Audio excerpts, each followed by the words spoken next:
வணக்கம். இன்றைய மாவட்ட செய்திகள். திருவாரூர் மாவட்டம் கூத்தாநல்லூர் பகுதிகளில் சுமார் 700 ஏக்கரில் சம்பா சாகுபடி செய்தனர். இங்கு தொடர்ந்து 4 நாட்களாக கனமழை பெய்து வருவதால் 100 ஏக்கர் பாதிக்கப்பட்டது. மழைநீர் வடியாமல் வயலில் தேங்கி நிற்பதால் சம்பா சாகுபடி பாதிக்கப்பட்டது. நீரில் மூழ்கி நெற்பயிர்கள் அழுகி வருகிறது. வரத்து கால்வாய்களில் அடைப்பை நீக்கி மழைநீர் வெளியேற மாவட்ட நிர்வாகம் நடவடிக்கை எடுக்க வேண்டும் என விவசாயிகள் வலியுறுத்தினர். கிட்டத்தட்ட ஒரு 5-6 வருஷமா தண்ணி பாயாம வாய்க்கா தூர் வாராம இங்கே சம்படியும் பேரையூருக்கு இந்தாண்டே வாரல. இதே மாதிரி இந்த கிளி வாய்க்காலும் அது மாதிரி வாரல. இங்கே இந்த அன்மாருக்காரன்னு சொல்லி ஒரு வடிகால் இருக்கு, அதுவும் வாரல. இப்போ தற்பொழுது போதுமான தண்ணி மழை பெஞ்சு எங்களுக்கு நல்லா வந்தது. இப்போ தொடர்ச்சா மழை வந்ததுனால எல்லாம் மொழி போயிடுச்சு. தண்ணி வடிகால் வடிய மாட்டேங்குது. எல்லா வாய்க்காலுமே எய்த்து போய் கிடக்கு. அது என்ன காரணம்? மோடு முட்டி கிட்டத்தட்ட ஒரு 5 வருஷமா வெட்டல. அதுக்கு முன்னாடி வெட்டும் பொழுது கொஞ்சம் நல்லா வடிஞ்சிச்சு போணுச்சு. இப்போ சுத்தமாக வடியில. இப்போ இது வரைக்கும் நாங்கள் தண்ணி இல்லையேன்னு கவலைப்பட்டுருக்கோம். போதுமான மழை பெஞ்சு ஓவரா மழை பெஞ்சதுனால வடிய மாட்டேங்குது. இப்போ பாருங்க, காலையிலேருந்து இந்த வாய்க்கால எடுத்து விட்றோம், சுத்தமாக வடியில, உரமே கொடுக்க முடியல. ஒரு 3-4 நாளாக கடுமையான மழைனால சுத்தமாக தண்ணி வடியில. அந்த ஆட்டுக்கான வாடியில் ஏற்றுக்கிட்டு அந்த வடியில, இங்கே வல்லாயத்தில் வடிகாலில் வடியில, எல்லா வாய்க்காலுமே தூர் வாராமல் ரொம்ப மோசமாக போயிடுச்சு. இதை இந்த பஞ்சாயத்து நிதியிலையாவது அரசாங்கம் இதை கவனத்துக்குள் எடுத்து இதை தூர்வார வேண்டும் என்று மாநில சர்க்காரை கேட்டுக்கொள்கிறேன். மாண்புமிக்க முதலமைச்சர் அவர்கள் இதுக்கு ஆணையிட்டு, இந்த பகுதி ரொம்ப பின்தங்கிய கிராமமாக இருக்குது. அதனால் அந்த ஓகப்பெரூர் பஞ்சாயத்து ஒரு மேட்டு கிராமமாகிடுச்சு. அதனால் நம்ம மானம் பார்த்தா செய்யுமா இருக்குது. இந்த மழை பெஞ்சது எங்களுக்கு போதுமான தண்ணி வந்தோம். இப்போ இந்த மழை ஓவராக பெஞ்சதுனால எங்களுக்கு ரொம்ப நொடிச்சு போச்சு. இப்போ வடிய மாட்டேங்குது. காலையிலேருந்து இந்த வாய்க்காலை வெட்டுறோம், அந்த வாய்க்காலை வெட்டுற சுத்தமாக வடிய மாட்டேங்குது. எல்லாம் நானல் அறுத்து விட்றோம், வடிய மாட்டேங்குது. அது சுத்தமாக மோடு முட்டி போச்சு. இப்போ இந்த மெயின் 6 ரோட்டு வாடியில் உள்ளது மட்டும் சுத்தம் பண்ணி விடுறாங்க. இந்த பஞ்சாயத்துக்கு கீழே உள்ளது கிராமம், பின்தங்கிய கிராமத்தில் அதை பார்க்க மாட்டேங்கிறாங்க, அதை செய்ய மாட்டேங்கிறாங்க. இப்போ விவசாயம் பாதிக்கிறது எங்களுக்கு இருக்குது. அதனால் இந்த ஊராட்சி நிதியினாலும் எங்களுக்கு இது இந்த வாய்க்காலை நோண்டி கொஞ்சம் புக்கிங் எங்கேயும் வச்சு நோண்டி கொடுத்தாதான் தேவலாம். ஏன்னா மரமட்டையில் சில பேர் ஆளாக்கி ஒருத்தருக்கு சண்டை. அது சர்க்காரே தலையிட்டு இந்த வாய்க்காலாம் எடுத்தால் தான் சரியாக வரும். அது பேரூருக்கு அந்தாண்ட ஓரளவு அவங்க இன்ஜினை வச்சு இறச்சிடுறாங்க. நாங்கள் எந்த இன்ஜினும் கிடையாது, சிறு விவசாயி, ரொம்ப அவதிப்படுறோம். அதனால் அரசாங்கம் கவனத்துக்கு எடுத்து இந்த பஞ்சாயத்து நிதியினாலும் இது எங்களுக்கு இந்த வாய்க்காலை சீர் பண்ணி கொடுத்தா தேவலாம். வடிகாலையும் இந்த பாசனத்தையும் இதை மிக தாழ்மையுடன் அமைச்சர் அவர்களை கேட்டுக் கொடுக்குறேன். இதை தயவு செய்து இதை பாருங்கள். வாய்க்காலை கடை வாடகை செலுத்துவோர் 18% GST-யுடன் செலுத்த வேண்டும் என மத்திய நிதி அமைச்சகம் உத்தரவிட்டுள்ளது. இதை ரத்து செய்ய வலியுறுத்தி தஞ்சை வணிகர் சங்க பேரவை சார்பில் தபால் நிலையம் முன் வணிகர்கள் கண்டன ஆர்ப்பாட்டத்தில் ஈடுபட்டனர். மத்திய அரசுக்கு எதிராக கோஷம் எழுப்பினர். இந்த வரி விதிப்பு கார்ப்பரேட் நிறுவனங்களுக்கு சலுகை அளிப்பதற்காகவே கொண்டுவரப்பட்டதாக வணிகர்கள் குற்றம் சுமத்தினர்.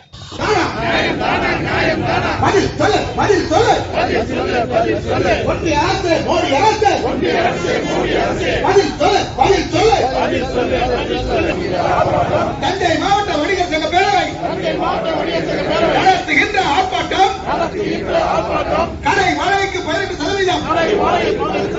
GST வரிக்கு 18%, GST வரியை கண்டிக்கிறோம். நீலகிரி மாவட்டத்தில் போதைப் பொருள் புழக்கத்தை கட்டுப்படுத்த போலீஸ் SP நிஷா மேற்பார்வையில் தீவிர கண்காணிப்பு பணியில் தனிப்படை போலீசார் ஈடுபட்டுள்ளனர். ஊட்டி மேல் கோடப்பமந்து பகுதியில் உள்ள ஒரு வீட்டில் போதைப் பொருள் பதுக்கி வைத்திருப்பதாக DSP யசோதாவிற்கு தகவல் கிடைத்தது. தொடர்ந்து DSP தலைமையில் இன்ஸ்பெக்டர் முரளிதரன், SI-கள் சுரேஷ்குமார், கனகராஜ், நித்யானந்தன் மற்றும் கான்ஸ்டபிள் ஜெயக்குமார் உள்ளிட்டோர் மேல் கோடப்பந்து பகுதியில் உள்ள வீட்டில் ரெய்டு நடத்தினர். அங்கு குட்கா மற்றும் புகையிலை பொருட்கள் பதுக்கி வைக்கப்பட்டது கண்டுபிடிக்கப்பட்டது. அந்த வீட்டிலிருந்து 105 கிலோ குட்கா பொருட்கள் போலீசாரால் கைப்பற்றப்பட்டது. இவ்வழக்கில் முகமது கௌசர் கைது செய்யப்பட்டார். இவர் மைசூருவில் இருந்து குட்கா, பான் மசாலா உள்ளிட்ட போதைப் பொருட்களை காரில் கடத்தி வந்து தனது வீட்டில் பதுக்கி விற்பனை செய்தது உறுதியானது. அவரை போலீசார் கைது செய்தனர். வீட்டில் பதுக்கிய 105 கிலோ போதை மற்றும் புகையிலை பாக்கெட்டுகளை கைப்பற்றினர். விசாரணை நடக்கிறது. பொள்ளாச்சி அருகே உள்ள கிணத்துக்கடவு பகுதியில் பறக்கும் படை உதவி புவியியலாளர் சரவணன் தலைமையில் வாகன சோதனை நடைபெற்றது. அவ்வழியாக வந்த மகாராஷ்டிரா பதிவேன் கொண்ட 4 லாரிகளை சோதனை செய்தனர். அதில் கிராவல் மண் இருப்பது தெரியவந்தது. மண் எடுப்பதற்கான அனுமதி சீட்டு மற்றும் பிற ஆவணங்களை டிரைவரிடம் அதிகாரிகள் கேட்டனர். பதற்றமடைந்த டிரைவர்கள் அங்கிருந்து தப்பி ஓடினர். லாரி சோதனை செய்ததில் அனுமதியின்றி மண் கடத்தியது உறுதியானது. 4 லாரிகளையும் பறிமுதல் செய்து கிணத்துக்கடவு போலீஸ் ஸ்டேஷனில் ஒப்படைத்தனர். தப்பி ஓடிய டிரைவர்கள் 4 பேரையும் போலீசார் தேடுகின்றனர். கோவை மாவட்டம் சுல்தான்பேட்டை ஒன்றியத்துக்குட்பட்ட செஞ்சேரி மலையில் இந்து அன்னையர் முன்னணி சார்பில் வேல் வழிபாடு நடைபெற்றது. இசை வாத்தியம் முழங்க வேல் ஏந்திய மாநில தலைவர் காடேஸ்வரா சுப்பிரமணியம் கோயிலை சுற்றி வலம் வந்து தரிசனம் செய்தார்.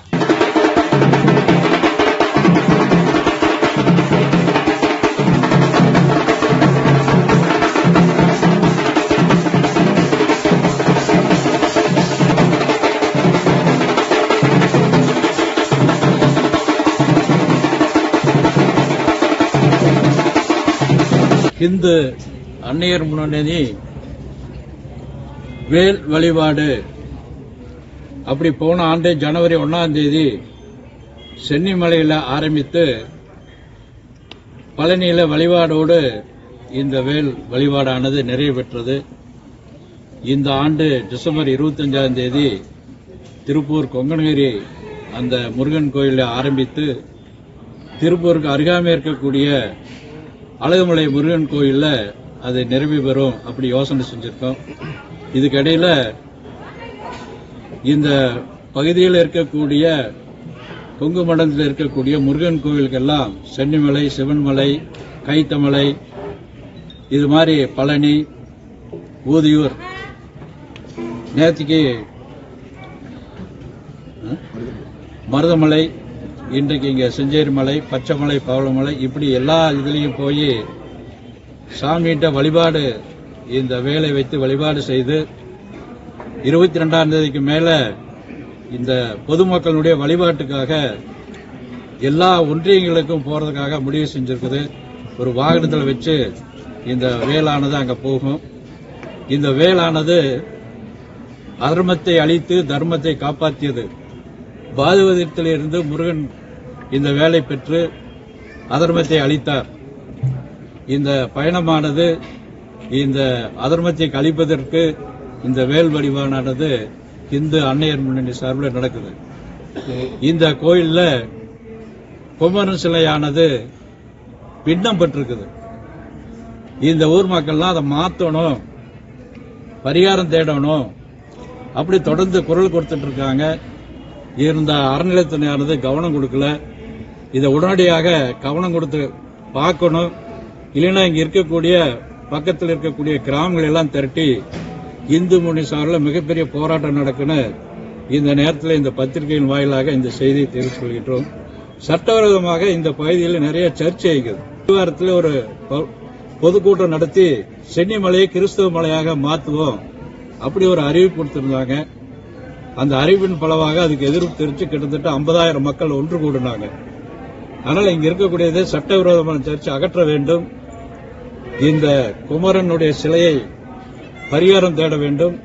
இல்லை என்றால் இந்த பகுதியில் மிகப்பெரிய போராட்டம் நடக்கும் அப்படி இந்த நேரத்தில் தெரிவித்துள்ளோம். சுத்தம் பண்ணணும், அதுக்காக மக்களுக்கு வசதி செஞ்சு கொடுக்கணும், குடிநீர் வசதி செஞ்சு கொடுக்கணும். பல லட்சக்கணக்கான கோடி வருமானம் வருது. இது எதுக்கோ பயன்படுத்துறாங்க. இது மாதிரி பக்தர்களுக்கு வசதி செஞ்சு கொடுக்கணும், கிரிவலை பாதை சுத்தம் பண்ணி செய்து கொடுக்கணும் என்று இந்து சார்பில் கேட்டுக்கொள்கின்றோம். தமிழக அரசாங்கமானது நாத்திய அரசாங்கம். இந்துக்களுக்கு மாத்திரம் விரோதமா நடக்குது. நாமக்கல் மாவட்டத்தில் பெண்களை கேவலமாப்படுத்தி ஒருத்தர் பேசினாரு. அதை பத்தி பேசும்போது எதிர்ப்பு வரும்போது இது கருத்துரிமை அப்படி இந்த அரசாங்கமானது இந்த அரசியல்வாதிகள் சொன்னாங்க. இப்ப கருத்து சொல்றவங்க எல்லாம் கைது பண்ணக்கூடிய சூழ்நிலை இருக்குது. குறிப்பாக இந்து இயக்கங்களை சேர்ந்தவங்களை கைது செய்யறாங்க. இது இந்த பலனை 2026 இந்த அரசாங்கம் அனுபவிக்கும். பொதுவா நம்முடைய அறநிலையத்துறை அமைச்சர் நிறைய அறிவிப்பு கொடுக்கிறார். அந்த கோயில் எடுத்து மீட்டா அத்தனை கோடிக்கு மீட்டா இத்தனை கோடிக்கு மீட்டணும். நம்ம தொடர்ந்து பத்திரிகையின் வாயிலாகவும் சரி, உளவுத்துறை மூலியமாகவும் சரி ஒரு செய்தி சொல்லிட்டு இருக்கோம். எவ்வளவு இடங்கள்ல 1000 ஆண்டு 2000 ஆண்டு இருக்கக்கூடிய கோயில்கள் மரம் முளைத்திருக்குது. அந்த கோயில் எல்லாம் கும்பாபிஷேகம் பண்ணணும். எங்கெல்லாம் கோயிலுடைய இடம் ஆக்கிரமிப்பில் இருக்குது, எங்களை கூப்பிட்டா நாங்க ஒவ்வொரு மாவட்ட வாரியாக கைது லிஸ்ட் தரோம்னு சொல்லிட்டு இருக்கோம். இதுவரைக்கும் எந்த அழைப்பும் வரல. நாம தொடர்ந்து சொல்லிட்டு இருக்கோம். இது அரசாங்கமானது நாத்திக அரசாங்கம், கடவுளுடைய மறுப்பு அரசாங்கம். நிறைய இடங்கள்ல அறநிலைத்துறையினுடைய அலுவலர்கள் கிறிஸ்தவரை நியமிச்சிருக்காங்க. கிறிஸ்தவ அப்படி சொல்லக்கூடிய அளவுல நியமிச்சிருக்காங்க. நேற்று கூட மருதமலையில் அதான் சொன்னா, மருதமலையில் இருக்கக்கூடிய 2-3 பேர் கிறிஸ்தவ மதத்தை சேர்ந்தவங்க இங்க இருக்காங்க. எப்படி ஒரு பக்தியோடு இருப்பாங்கறதா நம்முடைய கேள்வி. இந்து முன்னணியானது எல்லா மொழியும் எல்லோரையும் இந்துவா தான் பாக்குறோம்.